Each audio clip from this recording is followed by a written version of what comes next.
Hey guys, just wanted to dip in for a little bit of an update for you all. As you've all seen, the past week or so, things appear to have been quite quiet on the channel. We've had the streams going on like normal, but that's because I've got a hell of a lot of stuff about to release, so I wanted to do a bit of a quick update video for you all. There's actually a patch in-game for Guild Wars as well, which I figure I'll fill you guys in on, because there's some interesting stuff, especially when I think about maybe the possibility of a new expansion coming up very soon. So, let's jump in. First, stuff about me, what's been going on the past week. Now, those who follow my streams will know this for a long time now, for about 6 months now. I've, as kind of a side project on the back, been actually building a Heart of Thorns review. I figure we're kind of getting to the end of the Heart of Thorns period of Guild Wars 2, if we consider, you know, Heart of Thorns itself and the Living World season preceding it to be Heart of Thorns. You know, we could be moving out of that very shortly. And, well, when Heart of Thorns came out, there was tons of different things the devs spoke to us about, feature-wise,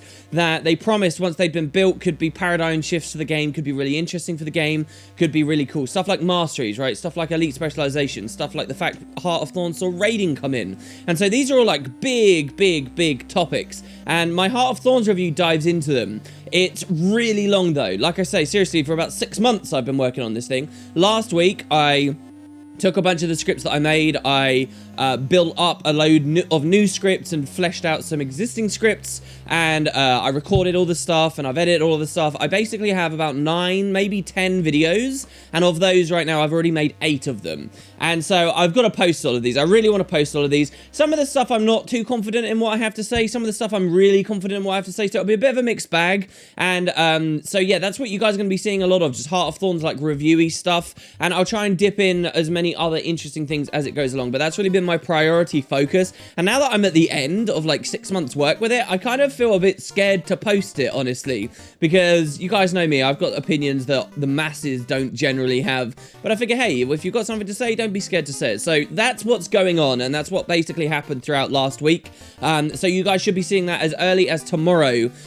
Some of the first videos are a little bit shorter, but then as the week goes along, they'll get longer and longer, and hopefully you all enjoy that. I'm sorry to those who aren't going to enjoy that, but you know, it's a lot of videos and I want to put them out. As well, shortly before I go back to the review series, earlier in the month and last month, I actually, for any Tomb Raider fans listening to me, I finished that. It's completely done now. People who follow me on Patreon have had access to watch the whole series for about 2 weeks now, maybe. Not the whole thing. The last episode went up just a couple of days ago. But that's going to be uploading as well, probably alongside the Heart of Thorns review. I'm already working on my stuff with the Elder Scrolls, and boy, there's a lot of interesting things that are basically coming up. So yeah, hopefully you guys weren't put too off by this little week here, but trust me, a lot of cool things have happened in the meantime. So over to Guild Wars, just some little updates on things that have happened there. First, the frost gun was disabled. So yeah, this did end up happening. Those a little bit out of the loop, about just over a week ago or so, I did a video on the frost gun, this environmental weapon that applies lots of chill, and I comboed that with a necromancer who applies bleeds on chill. This was something that it just came to. I believe that there's a stream you can watch where I literally think of the idea as I'm talking, and then I go away, I made the video, and it became a huge phenomenon. Huge. People posted loads of different screenshots and things of what that event looks like in Gendarenfield to claim these things, and there'd just be tons of people around all over the place. So it was really cool. It was obviously ridiculously broken though, guys, like absurdly broken. I think I got a 61,000 damage tick on an enemy in the jungle right after its break bar broke, purely from bleeds, purely from auto attacks. It's insane, guys. We did a couple of streams where we tried to kill the Chuck Gerent using it as well, like one burn every single Gerent. We never quite succeeded. We managed to one burn Ogre, Novus, and Nuhawk survived on 3%. So we were really close for 3 of the lanes, and then unfortunately Scar was on like 20%. So we did a couple of attempts at that. I thought that was all really cool. I'm glad I got to have fun with it while I could. And hey, if there's more broken stuff in the future, don't worry, I guess we'll do videos on them. I have some salty people saying, oh, you broke a really cool build. The truth is, you could probably count the amount of people who were doing this in the game on 2 hands, or at least public discussion about it on 2 hands. So I'm happy to bring it to a ton of people. We get to have fun with it, and then it gets nerfed, right? And rightly so. It did need to be nerfed. But anyway, there you go. That's Frost Gun. Some other changes. There have been some more than this, but these are the really important ones, the ones that I want to talk to you guys about. First of all, a little quality of life thing for the developers, I guess. But also for us, they now have tooltip text, which is local for game modes.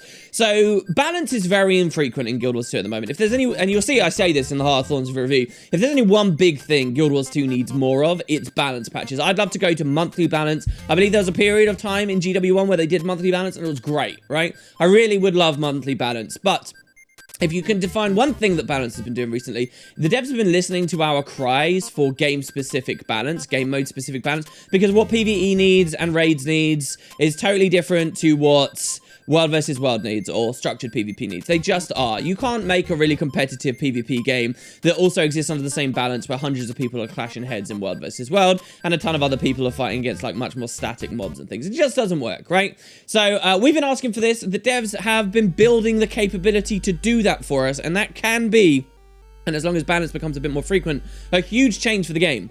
But one little part of that was they never really had a good capacity to show that skills could be different based on game mode. They'd throw like that extra bit of text on there that says, this skill has been split, or this skill is unique to a game mode. It just was just like bloat. Well, now they've even built this out as well. So tooltip text will now be local to each game mode. I love it. I think it's great. Imagine the magic that this could have worked if the devs actually had all of this in place in 2012. But hey, I'm not a fan of too little too late. Let's move on. Next PvP related sort of as well. This was interesting to me because I honestly was scared this feature was just going to die and they'd never look at it again, but they have looked at it. The default PvP builds have been adjusted. So you guys might remember around when Season 5 came out, I think it was, they added the option to instantly hot select a like really good build for your class so that new people come into PvP don't have to go to external websites, don't have to know anything, don't have to, you know, understand the build craft. They just pick this default build and they go. And it's actually a good build, like it's a curated community build. And so that's very cool, but they hadn't been updated for a little while, and obviously a feature like this needs to be continually updated. Well, they just did it. They updated the PvP builds. I don't know the specifics, but just the fact they're still looking at it means that, hey, it was actually a worthwhile feature to put in the game, so good job there. There were a ton of raid fixes. I'm not too interested in diving into those with you guys. If you know the raids very intimately, you've probably already looked at those fixes anyway. Raids have always had weird little incongruences among them, and hopefully those have been fixed out now. Another change, which I kind of really like, they gave us another sound option. You guys will have noticed they've been doing this a lot recently. So this is an audio option that allows you to disable the audio that comes from your allies' talking backpacks. So, like, for the new players, you might not realize, but there are some backpacks in the game, like the mini Hobotron or Jobotron backpack that speaks as you do things. Like, you'll jump, and it will say, you jumped, and stuff like this, but everyone will hear it. And, well, they've given everyone an option to disable hearing what everyone else's backpacks do. And I actually kind of like this feature, because, like, I look back to that Sol D'Alessio video I did when Bastion of the Penitent came out, and there's just all these little things in the audio that can interfere with your experience of enjoying the story sometimes. In my video, I was speaking to an NPC, and my signal of inspiration procced, giving me quickness, and my character said, you know, I can run faster than the centaur, or something like that.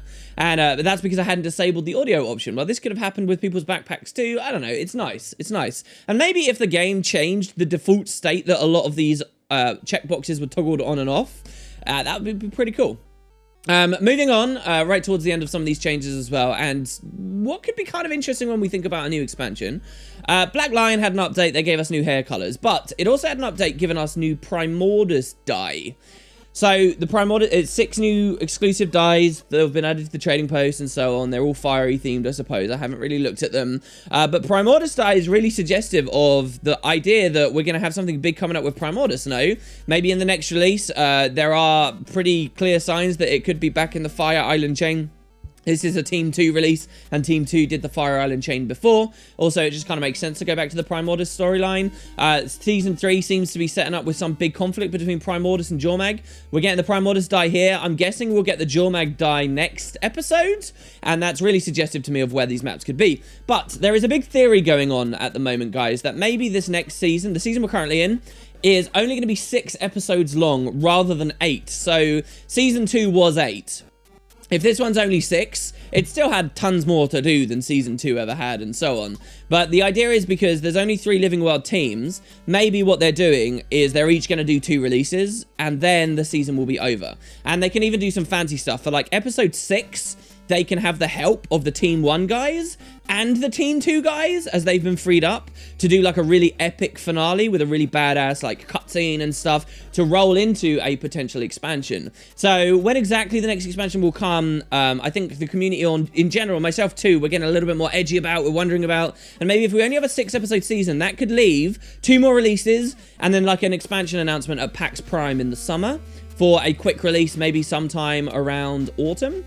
That'd be really badass. So I'm curious about that. It could be Primordus dies, Jormag dies, and then an expansion announcement of some kind. And the final thing that adds a bit more credence to this maybe, and I can't help but look at these patches I've talked about here. When they went into the game 2 days ago, last night, they changed the character select screen. Oddly, which became Heart of Thorns themed. If you guys remember when Heart of Thorns came out, it changed it and reverted it back to Lion's Arch mode and changed the position of our characters and stuff ever so slightly. Then in a quick release afterwards, the devs fixed it and said, sorry, yeah, this was a mistake.